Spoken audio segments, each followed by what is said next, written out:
श्री गणेशाय नमः। श्री सीतारामचंद्राभ्याम नमः। वाल्मीकि मुनि की जय हो। माँ भगवती सरस्वती की जय। और राम पिपासु आप सबको मेरा फिर से एक बार नमस्कार। श्री राम कथा सुनने से धर्म, अर्थ, काम, मोक्ष चारों पुरुषार्थों की सिद्धि होती है। कहने सुनने दोनों को, सुनने वाले को भी, कहने वाले को भी। इसलिए शुरू से आखिरी तक सुना करिए। चैनल को सब्सक्राइब करिए, लाइक, कमेंट, शेयर करिए। आज मैं आपको श्रीमद् वाल्मीकि रामायण अयोध्या कांड से सप्तत्रिंशः सर्गः का हिंदी में अर्थ सुनाऊंगी।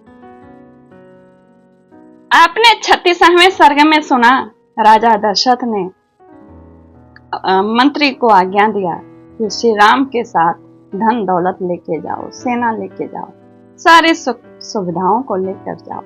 और इस सर्ग में श्री राम जी अब उसका प्रतिकार करेंगे और साथ ही साथ निर्दयी जो कैकेयी है वह चीर फाड़ फाड़ के इन लोगों को पहनने के लिए लाई गई। उसमें श्री राम और लक्ष्मण लेंगे तो लोगों के हृदय नहीं विदीर्ण होंगे। जब माँ जानकी लेंगी तो सबके हृदय विदीर्ण हो जाएंगे। वो पहन भी नहीं पाती हैं, फिर कैसे श्री राम पहनाते हैं, यह सब आइए विस्तृत ढंग से सुनिए कि पहले जो राजा दशरथ आज्ञा देते हैं सुख सुविधा ले जाने के लिए, उस बात को कैसे खंडन करते हैं श्री रामचंद्र जी, और फिर सीता जी को कैसे दो चीर पहनाते। आइए सुन। प्रधानमंत्री के पूर्वोक्त बात सुनकर विनय के ज्ञाता श्री राम ने उस समय राजा दशरथ से विनीत होकर के कहा, क्योंकि प्रधानमंत्री से ही कहा था उन्होंने लेके जाने के लिए, राजन, मैं भोग की वस्तुओं को त्याग चुका हूँ। मुझे जंगल के फूल फलों से ही जीवन निर्वाह करना है। जब मैं सब ओर से आसक्ति छोड़ चुका हूँ तो मुझे सेना से क्या प्रयोजन है। जो श्रेष्ठ गजराज का दान करके, क्योंकि इसके पहले आपने सुना ही होगा ना श्री राम का दिव्य दान, उन्होंने सब दान कर दिया। जो श्रेष्ठ गजराज का दान करके उसके रस्ते में मन लगाता है, लोग उस रस्से को रख लेना चाहता है, दान करके भी रस्सी रख लो, ऐसा वो कह रहे हैं। वह अच्छा नहीं लगता, क्योंकि उत्तम हाथी का त्याग करने वाले पुरुष को उसके रस्से में आसक्ति रखने की क्या आवश्यकता है, क्योंकि वो तो खुद ही हाथी घोड़े को दान कर चुके थे। सत्पुरुषों में श्रेष्ठ महाराज, इसी तरह मुझे सेना लेकर क्या करना। मैं ये सारी वस्तुएं भरत को अर्पित करने की अनुमति देता हूं। मेरे लिए तो माता कैकेयी की दासियां जो चीर लाई हैं, ला दें, यानी चिथड़े या वलकल वस्त्र ला दे, मैं वही पहनूं। दासियों, जाओ खंती और पेटारी अथवा कुदारी और खांची, ये दोनों वस्तुएं लाओ। 14 वर्ष तक वन में रहने के लिए ये चीजें उपयोगी हो सकती हैं। कैकेयी लाज संकोच छोड़ चुकी थी। वह स्वयं ही जाकर बहुत से फटे चीर लाई जब श्री राम ने मांगा, और जन समुदाय में श्री रामचंद्र से बोली, लो पहन लो। पुरुष श्री राम ने कैकेयी के हाथ से 2 चीर ले लिए और अपने महीन वस्त्र उतार कर मुनियों से वस्त्र धारण कर लिए। क्योंकि उसने जब वर मांगा था तो आपको याद होगा, उसने राजा दशरथ से कहा था 2 वस्त्र पहन करके वन को जाएं। फिर से सुन लीजिएगा आप लोग। इसी प्रकार लक्ष्मण ने भी अपने पिता के सामने ही दोनों सुंदर वस्त्र उतार कर तपस्वियों के से वलकल वस्त्र पहन लिए। तदंतर रेशमी वस्त्र पहनने और धर्म पर ही दृष्टि रखने वाली धर्मज्ञा शुभ लक्षणा जनक नंदनी सीता अपने पहनने के लिए भी चीर वस्त्र की प्रस्तुति देखकर डर गई। जैसे मृगी बिछे हुए जाल को देखकर भयभीत हो जाती है, वे कैकेयी के हाथ से 2 बलकल वस्त्र लेकर लज्जित सी हो गई। उनके मन में बड़ा दुख हुआ और नेत्रों में आंसू भर आए। उस समय उन्होंने गंधर्व राज के समान तेजस्वी पति से इस प्रकार पूछा, नाथ, वनवासी मुनि लोग चीर कैसे बांधते हैं। यह देखकर उसे धारण करने में कुशल न होने के कारण सीता बारंबार मोह में पड़ जाती थी, यानी भूल में हो जाती थी, भूल कर बैठती थी। चीर धारण में कुशल न होने से जनक नंदनी सीता लज्जित हो एक वलकल गले में डाल लिया, दूसरा हाथ में लेकर चुपचाप खड़ी हो गई। तब धर्मात्माओं में श्रेष्ठ श्री राम जल्दी से उनके पास आकर स्वयं अपने हाथों से उनके रेशमी वस्त्र के ऊपर ही वलकल वस्त्र बांधने, सीता को उत्तम चिर वस्त्र पहनाते हुए श्री राम को देखकर रन्निवास की स्त्रियां अपने नेत्रों से आंसू बहाने लगी। वे सब अत्यंत खिन्न होकर उद्दीप्त तेज वाले श्री राम से बोली, बेटा, मनुष्यों ने सीता को इस प्रकार वनवास की आज्ञा नहीं दी गई। प्रभु, तुम पिता की आज्ञा का पालन करने के लिए जब तक निर्जन वन में जाकर रहोगे, तब तक किसी को देखकर हमारा जीवन सफल होने दो। बेटा, तुम लक्ष्मण को अपना साथी बनाकर उनके साथ वन को जाओ, परंतु यह कल्याणी सीता तपस्वी मुनि की भांति वन में निवास करने के योग्य नहीं है। पुत्र, तुम हमारी यह याचना सफल करो, भामिनी सीता यहीं रहे।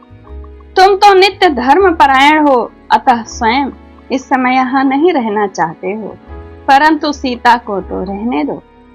माताओं की ऐसी बातें सुनते हुए भी दशरथ नंदन श्री राम ने सीता को वलकल वस्त्र पहना ही दिया। पति के समान शील स्वभाव वाली सीता के वलकल धारण कर लेने पर राजा के गुरु वशिष्ठ के नेत्रों में आंसू भर आया और उन्होंने सीता को रोककर कैकेयी से कहा, मर्यादा का उल्लंघन करके अधर्म की ओर पैर बढ़ाने वाली दुर्बुद्धि कैकेयी, तो कैकेयी राज के कुल की जीती जागती कलंक। अरे, राजा को धोखा देकर अब तू सीमा के भीतर नहीं रहना चाहती। शील का परित्याग करने वाली दुष्टे देवी सीता वन में नहीं जाएंगी।